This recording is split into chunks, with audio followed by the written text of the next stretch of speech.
ओम श्री साई नाथाय नमः। अध्याय 23 प्रारंभ।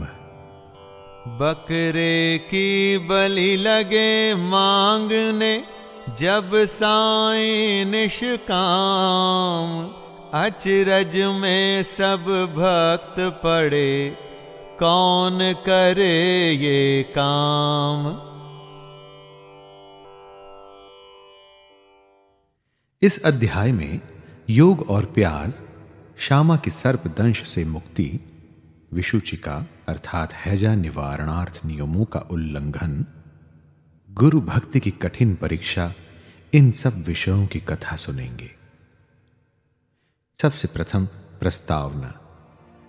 वस्तुतः मनुष्य त्रिगुणमय, 3 गुण अर्थात सत्व रज तम है तथा माया के प्रभाव से ही उसे भासित होने लगता है कि मैं शरीर हूं। दैहिक बुद्धि के आवरण के कारण ही वह ऐसी धारणा बना लेता है कि मैं ही कर्ता और उपभोग करने वाला हूं, और इस प्रकार वह अपने को अनेक कष्टों में स्वयं फंसा लेता है। फिर उसे उससे छुटकारे का कोई मार्ग नहीं सूझता। मुक्ति का एकमात्र उपाय है गुरु के श्री चरणों में अटल प्रेम और भक्ति। सबसे महान अभिनयकर्ता भगवान साईं ने भक्तों को पूर्ण आनंद पहुंचाकर उन्हें निज स्वरूप में परिवर्तित कर लिया है। उपर्युक्त कारणों से हम साईं बाबा को ईश्वर का ही अवतार मानते हैं, परंतु वे सदा यही कहा करते थे, मैं तो ईश्वर का दास हूं।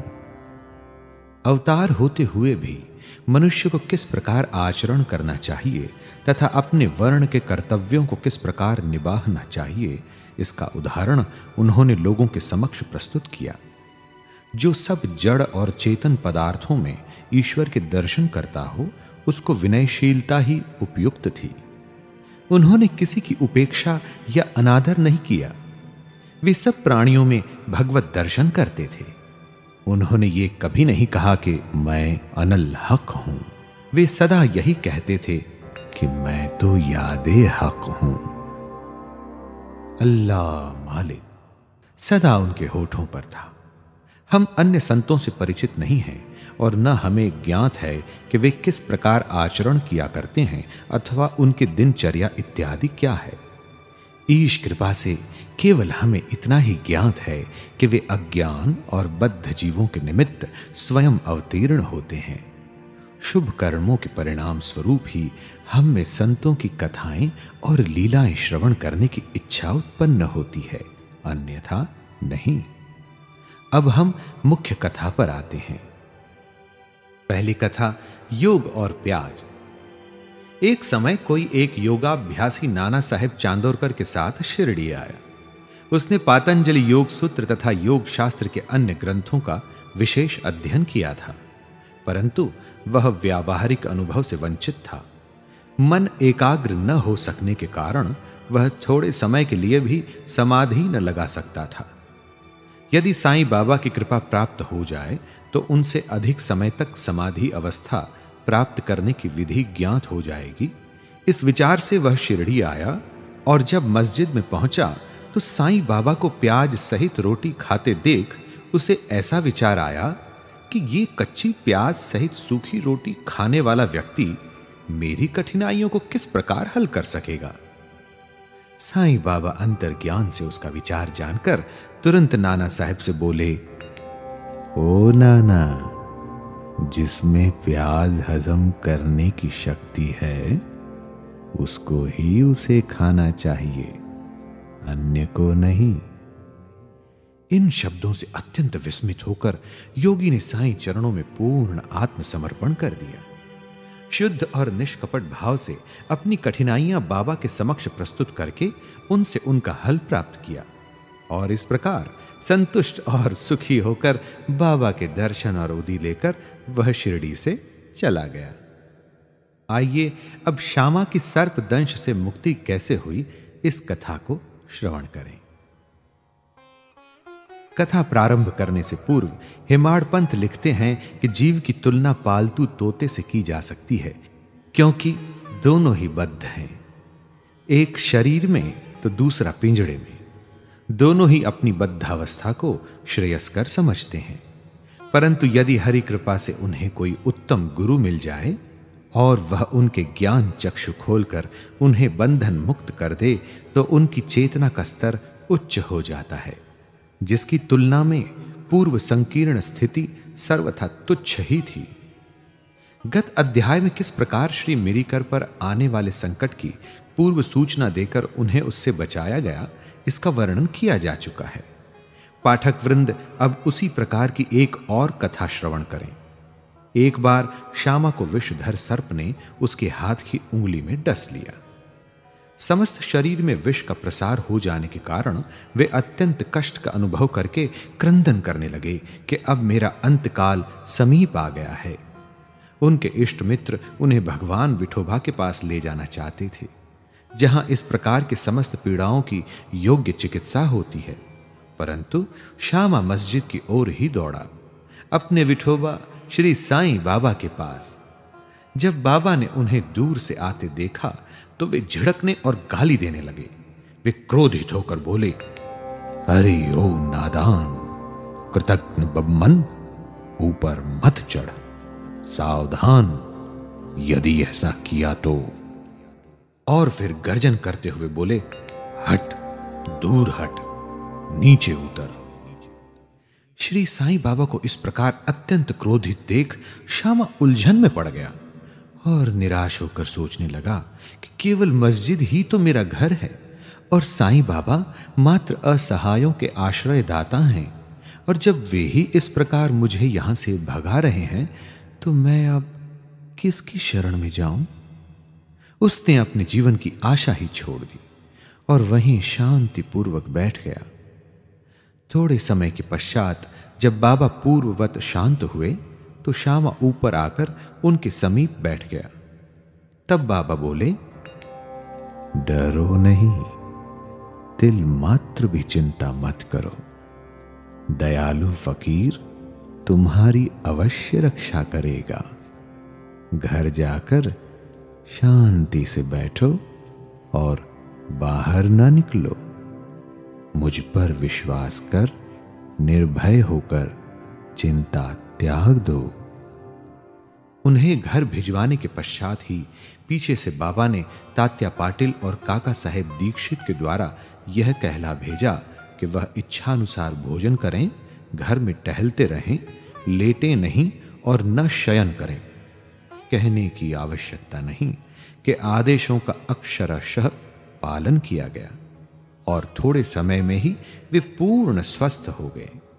इस विषय में केवल यही बात स्मरण योग्य है कि बाबा के शब्द हट, दूर हट, नीचे उतर श्यामा को लक्ष्य करके नहीं कहे गए थे, जैसा कि ऊपर से प्रतीत होता है, वरन उस सांप और उसके विष के लिए ही ये आज्ञा थी, अर्थात श्यामा के शरीर में विष न फैलाने की आज्ञा थी। अन्य मंत्र शास्त्रों के विशेषज्ञों की तरह बाबा ने किसी मंत्र या मंत्रोक्त चावल या जल आदि का प्रयोग नहीं किया।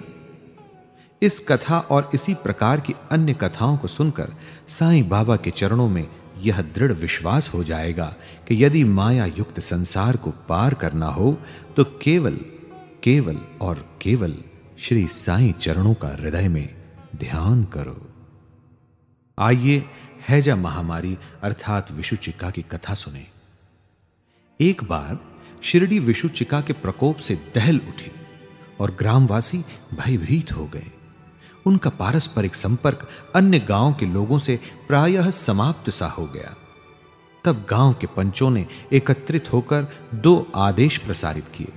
प्रथम, लकड़ी की एक भी गाड़ी गांव में न आने दी जाए, और द्वितीय, कोई भी बकरे की बलि न दे। इन आदेशों का उल्लंघन करने वाले को मुखिया और पंचों द्वारा दंड दिया जाएगा।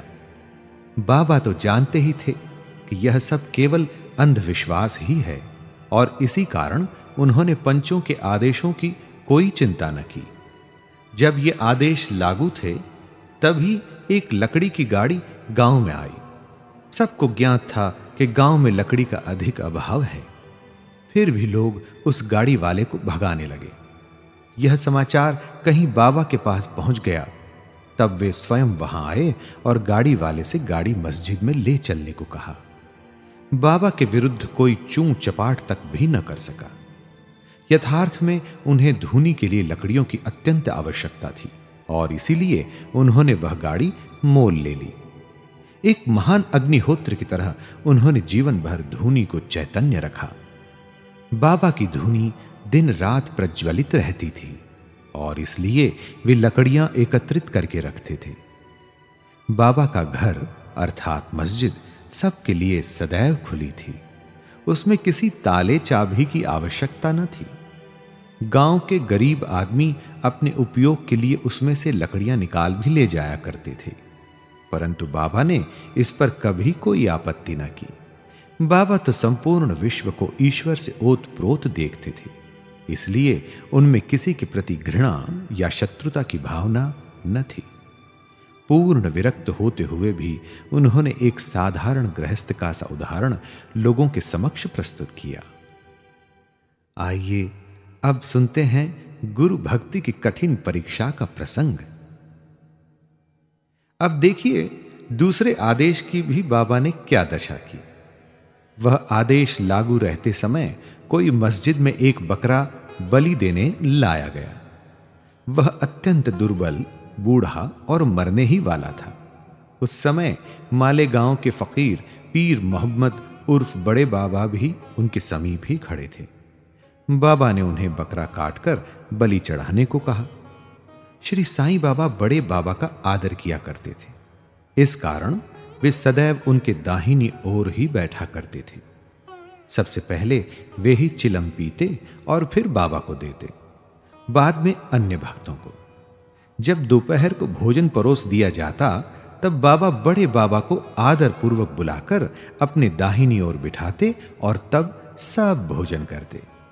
बाबा के पास जो दक्षिणा एकत्रित होती उसमें से वे 50 रुपए प्रतिदिन बड़े बाबा को दे दिया करते थे। जब वे लौटते तो बाबा भी उनके साथ 100 कदम तक जाया करते थे। उनका इतना आदर होते हुए भी जब बाबा ने उनसे बकरा काटने को कहा तो उन्होंने अस्वीकार कर स्पष्ट शब्दों में कह दिया कि बलि चढ़ाना व्यर्थ ही है। तब बाबा ने श्यामा से बकरे की बलि के लिए कहा। वे राधा कृष्ण माई के घर जाकर एक चाकू ले आए और उसे बाबा के सामने रख दिया। राधा कृष्ण माई को जब कारण का पता चला तो उन्होंने चाकू वापस मंगवा लिया। अब श्यामा दूसरा चाकू लाने के लिए गए, किंतु बड़ी देर तक मस्जिद में न लौटे। तब काका साहेब दीक्षित की बारी आई। वह सोना सच्चा तो था, परंतु उसको कसौटी पर कसना भी अत्यंत आवश्यक था। बाबा ने उनसे चाकू लाकर बकरा काटने को कहा। वे साठेवाड़े से एक चाकू ले आए और बाबा की आज्ञा मिलते ही काटने को तैयार हो गए। उन्होंने पवित्र ब्राह्मण वंश में जन्म लिया था और अपने जीवन में वे बलि कृत्य जानते ही न थे। यद्यपि हिंसा करना निंदनीय है, फिर भी वे बकरा काटने के लिए उद्यत हो गए। सब लोगों को आश्चर्य था कि बड़े बाबा एक यवन होते हुए भी बकरा काटने को सहमत नहीं है और यह एक सनातन ब्राह्मण बकरे की बलि देने की तैयारी कर रहा है। उन्होंने अपनी धोती ऊपर चढ़ा, फेंटा कस लिया और चाकू लेकर हाथ ऊपर उठाकर बाबा की अंतिम आज्ञा की प्रतीक्षा करने लगे। बाबा बोले, अब विचार क्या कर रहे हो? ठीक है, मारो। जब उनका हाथ नीचे आने ही वाला था तब बाबा बोले, ठहरो, तुम कितने दुष्ट हो। ब्राह्मण होकर तुम बकरे की बलि दे रहे हो। काका साहेब चाकू नीचे रखकर बाबा से बोले, आपकी आज्ञा ही हमारे लिए सब कुछ है देवा। हमें अन्य आदेशों से क्या, हम तो केवल आपका ही सदैव स्मरण तथा ध्यान करते हैं और दिन रात आपकी आज्ञा का ही पालन किया करते हैं। हमें यह विचार करने की आवश्यकता नहीं कि बकरे को मारना उचित है या अनुचित, और न हम इसका कारण ही जानना चाहते हैं। हमारा कर्तव्य और धर्म तो निसंकोच होकर गुरु की आज्ञा का पूर्णतः पालन करने में है। तब बाबा ने काका साहब से कहा, मैं स्वयं ही बलि चढ़ाने का कार्य करूंगा। तब ऐसा निश्चित हुआ कि तकिए के पास जहां बहुत से फकीर बैठते हैं, वहां चलकर इसकी बलि देनी चाहिए। जब बकरा वहां ले जाया जा रहा था, तभी रास्ते में गिरकर बकरा मर गया। भक्तों के प्रकार का वर्णन कर श्री हेमाड़ पंत यह अध्याय समाप्त करते हैं। भक्त 3 प्रकार के हैं। 1 उत्तम, 2 मध्यम और 3 साधारण। प्रथम श्रेणी के भक्त वे हैं जो अपने गुरु की इच्छा पहले से ही जानकर अपना कर्तव्य मानकर सेवा करते हैं। द्वितीय श्रेणी के भक्त वे हैं जो गुरु की आज्ञा मिलते ही उसका तुरंत पालन करते हैं। और तृतीय श्रेणी के भक्त वे हैं जो गुरु की आज्ञा सदैव टालते हुए पग पग पर त्रुटि किया करते हैं। भक्तगण यदि अपनी जागृत बुद्धि और धैर्य धारण कर दृढ़ विश्वास स्थिर करें, तो निस्संदेह उनका आध्यात्मिक ध्येय उनसे अधिक दूर नहीं है। श्वासोच्छ्वास का नियंत्रण, हठ योग या अन्य कठिन साधनाओं की कोई आवश्यकता नहीं है। जब शिष्य में उपर्युक्त गुणों का विकास हो जाता है और जब अग्रिम उपदेशों के लिए भूमिका तैयार हो जाती है, तभी गुरु स्वयं प्रकट होकर उसे पूर्णता की ओर ले जाते हैं। अगले अध्याय में बाबा के मनोरंजक हास्य विनोद के संबंध में चर्चा करेंगे। पाना हो यदि गुरु से भक्त को सच्चा ज्ञान, गुरु की आज्ञा का रखे हरदम पूरा ध्यान। श्री सद्गुरु साईनाथार्पणमस्तु। शुभम भवतु। साई नारायण नारायण हरि हरि। अध्याय 23 संपूर्णम।